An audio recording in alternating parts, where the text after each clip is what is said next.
Round 3 against zombies. I'm sorry, I mean Unlegendary. I like playing Evoker over any of the other cards because it makes my creatures huge. And it scales a lot. It's a lot more flexible than Frosting Maiden is. Because Frosting Maiden's really small at rank 2. Emberwood Evoker's at least on 9/11 and can make things bigger. The only bad part is it doesn't have mobility, so I can't overtake explosives it as reliably. But hopefully that doesn't matter too much.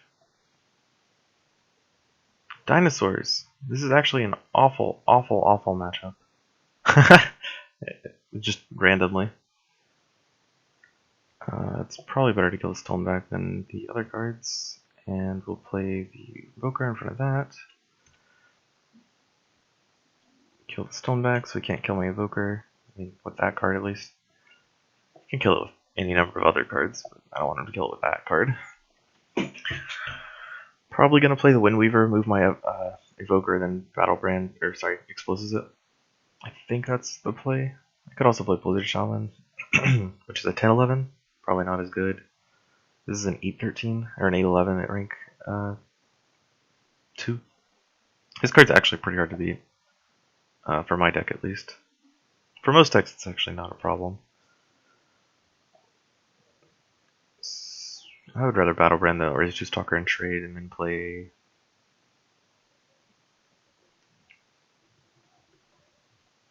Windweaver.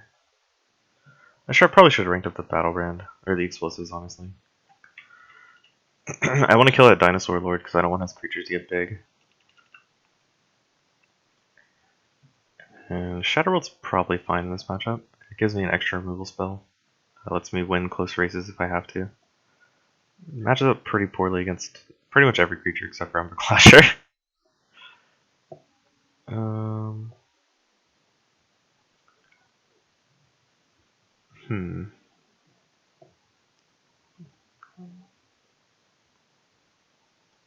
I can't kill the Umber Clasher. I can throw a Leyline Sentry in front of it. That's probably not what's going to do anything. It's probably better to play Frostwing Gate in front of it and Shatterbolt the Umber Clasher. I believe that is the best play. Because at least with the trample, the Frostwing at least sets up 5 of the damage, so we can only hit one of my creatures for 1. It's better to level than any of these cards because Airmine Squadron is kind of awful. It's a 10/10, which is kind of useful. This is +5 at rank 2, so I can't even kill a level 2 Umber Clasher with a Mastodon buff on it. And I think Frostwing has a lot more utility if I can actually keep it in play than Airmine Squadron, which is only mobility 1. I think my opponent's lagging pretty horribly because he is taking his sweet time. So let's go ahead and pause it. Alright, finally back to my turn. Our plan as discussed. We'll move the Windweaver closer to Umber Clasher in case I draw another Frostwing Maiden next turn. Ooh, Emberwind Invoker, that's pretty nice. There's no way my Windweaver lives here, but in case it does, yeah, there's no reason. Yeah, I was trying to think if I should have let the Umber Clasher be unblocked, but if I do that, then let's see, I have Windweaver here and Frostwing Maiden here. He blocks the Windweaver with anything, let's say Stoneback. It dies, and then my Frostwing Maiden dies, and then he has a 6/7 Umber Clasher and another creature in play, which is definitely not ideal. Gemhide Basher, that's a new one for me.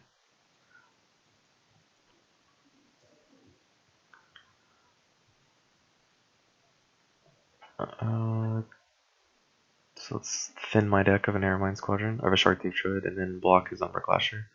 If he plays a Legion Shard, it kills my guy, and I don't kill it. But I guess it's better than him Legion Sharding it when it's not being blocked, since then it would be gigantic and my Emberwind Invoker would be dead. This way, at least I get to eat it if he doesn't have anything, and then I can play Windweaver plus Evoker, move it, make it bigger. And if he does have, he has 2 Stonebacks and a level 2 Pterodon Rex. Those are actually kind of problematic threats. But assuming Evoker lives here, which I think is a safe assumption, he'd have to spend like a Thunderstomp or a Legion Shard on it. The Emberwind Invoker can't really die, or will kill any level 2 creature that he puts in front of it after my next turn. Okay, so there's the level 2 Lasher, which means probably want to put Battle Brand on that. And then hopefully he doesn't play another one, because I don't think I can deal with 2 of them. Do I have a level 2 Windweaver? I think I do, right? Yeah, level 2 Windweaver. Oh no, I wish my opponent had a more stable internet connection, because this is really frustrating. Okay, there's the Frost Shatter Strike. I've been pausing the video for y'all to, not go crazy with boredom. And because I, ran out of things after a couple minutes to say. So let's level the Windweaver, kill his guy, and strengthen, or play the Evoker. If we play it here, we can reach every lane with level 2 Windweaver, so let's play it in the mid lane.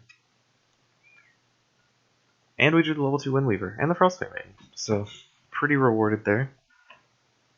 I don't know what's important enough to kill. I guess that would be important enough to kill. I could play Windweaver Shatterbolted, and no, that doesn't work. I was gonna think like 3 spells, like play Windweaver, play Frostfang Maiden, move it, it deals 4 with the Frostfang, then I can Shatterbolt it, but that's like way too many spells. And obviously if I play the Windweaver, it doesn't do damage. If I play the Frostfang Maiden, it can't move, so kind of silly there. Let's play Frostfang Maiden here. Then let him kill my Windweaver if he wants to, and move the Evoker to kill Underclasher.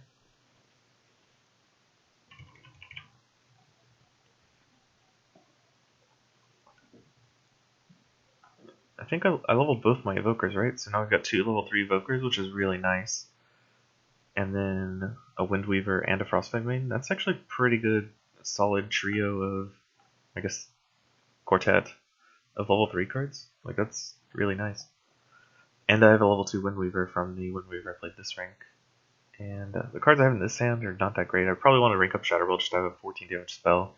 Kills all his level 2 or lower creatures. Plus, I believe it also kills a level 3 Umberclasher, which is only 13. Oh, it only has 14 toughness, so Shatterbolt still kills that if he doesn't have a Pterodon Rex. And if I can draw the Ortic Explosives next turn, I think I would want to play the Airmine Squadron so I have a better chance of that happening. A better chance of hitting with it. So I think it's better to play Airmine Squadron than... I guess that's actually kind of self-explanatory since Leyline Sentry and Strike Through Druid don't do anything. Airmine Squadron is like the only card in this hand that actually has a function. So let's go back to pausing it while my opponent is... I have no idea what he could be doing. Okay, there's a level 1 Pterodon Rex, which kills my Emberwind Invoker, and lives, unfortunately. So he gets to kill my Windweaver too. But I get to kill the Frostfang Maiden, with Stoneback with the Frostfang Maiden, so that's not even that bad.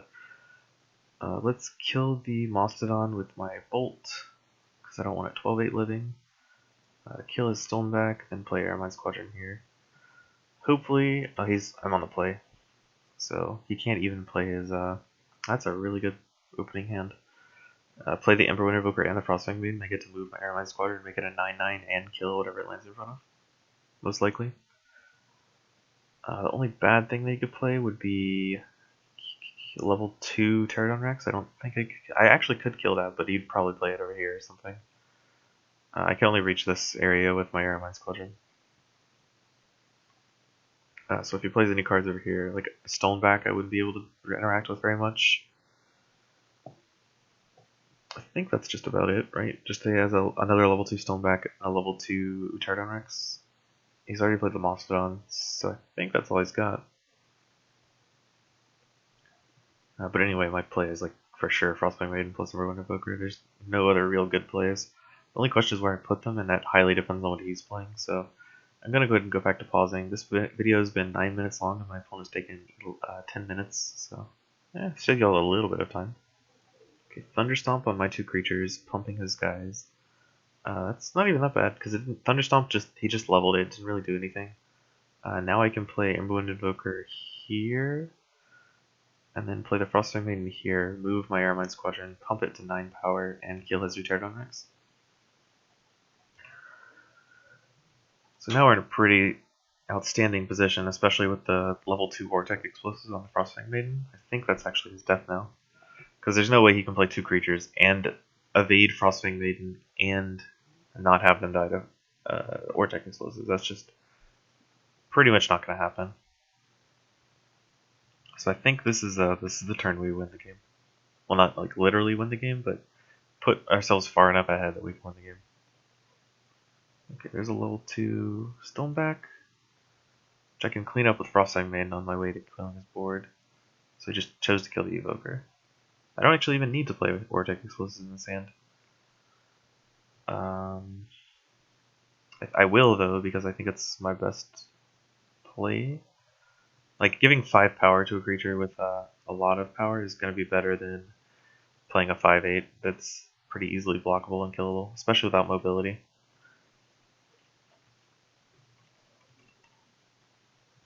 Level 3 Battlebrand plus a Windweaver.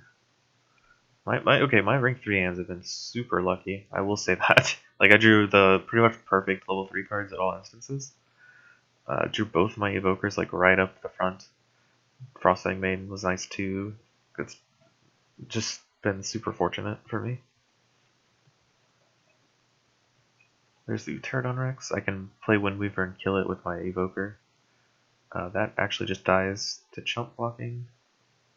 I actually think what's better is I can play Windweaver, pump my Evoker with Vortex Explosives, kill his Pterodon Rex with Vortex Explosives, and then move creatures around to pump them. Like let's put this here, and then play the Windweaver. Move this, then Battlebrand this, and level the Vortex Explosives.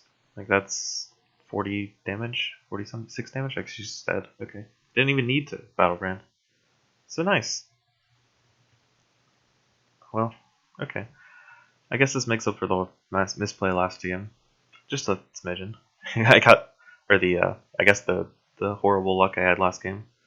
But that's kind of Soulforge, right? You don't see any level 2 cards one game, then you see all your level 3 cards at the beginning of rank 1 the next, or the beginning of rank 3 the next. Which that's just kind of how chance works.